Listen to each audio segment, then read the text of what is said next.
Ormanlarımızı koruyalım. Furkan anaokuluna gidiyordu. Bugün okuldan eve döndüğünde sevinç içindeydi. Annesine heyecanla seslendi. Anneciğim, öğretmenimiz bu haftanın orman haftası olduğunu söyledi. Yarın hep birlikte fidan dikmeye gideceğiz, dedi. Annesi, ah bu çok güzel bir haber oğlum, dedi. Furkan ormanın nasıl bir yer olduğunu çok merak ediyordu. Furkan, anneciğim ormanda kaç tane ağaç olur, diye sordu. Annesi ona gülümsedi ve İstersen sana önce ormanın ne demek olduğunu anlatayım. Orman birçok hayvanın yaşadığı, çok çeşit bitkinin bulunduğu sık ağaç topluluğuna denir.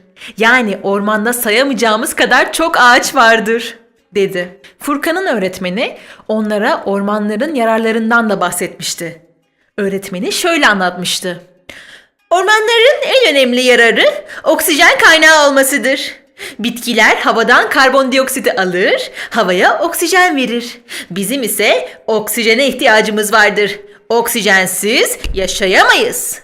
Ormanlardan sağlanan en önemli ürün odundur. Odundan hayatımızın her alanında yararlanırız.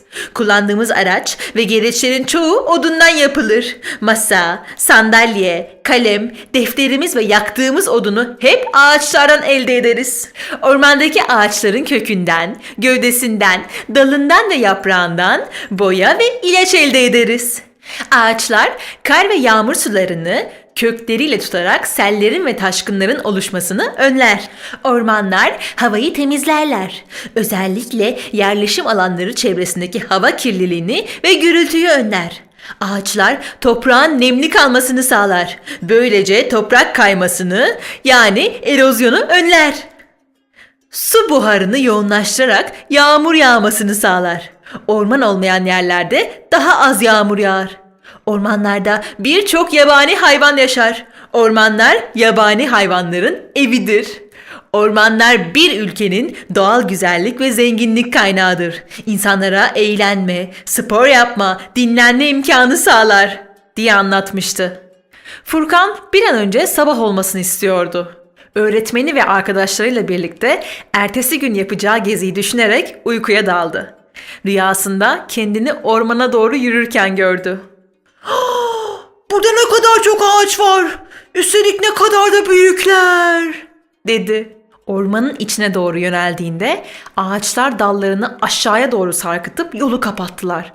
Furkan çok şaşırdı. Furkan, "Hey, neler oluyor?" dedi. Ağaçlar, "Ormanımıza insanların girmesini istemiyoruz," dediler. Furkan, "Ama neden? İnsanları neden ormana almıyorsunuz?" diye sordu. Ağaçlar, "Çünkü insanlar bizlere zarar veriyorlar." Furkan şaşırdı. İnsanlar ne yapıyor da ormanlara zarar veriyorlardı? En önde duran büyük bir ağaç anlatmaya başladı. Ağaç, "İnsanlar ev ve tarla yapmak için ağaçları kesiyorlar. Ormanda ateş yakıp söndürmüyor, yangınlara sebep oluyorlar. Yakacak ihtiyaçları için ağaçları kesiyorlar. Ağaçlara zarar veren hayvanları ormana getiriyorlar. Yemekten sonra çöplerini toplamıyorlar." Furkan duydukları karşısında çok şaşırdı. Ormanlar, insanlar ve doğa için bu kadar önemliyken niye zarar veriyorlardı ki? Furkan annesinin o tatlı sesiyle uyandı. Gördüklerinin rüya olduğunu anladı. Annesine de rüyasından bahsetti. Kahvaltısını yaptıktan sonra hazırlanıp annesiyle birlikte okula gitti. Furkan unutamayacağı bir gün yaşamıştı. Öğretmeni ve arkadaşlarıyla birlikte ormana gidip fidan dikmişlerdi. Ormanların korunması ve çoğalmasına katkıda bulunduğu için kendini çok mutlu hissediyordu.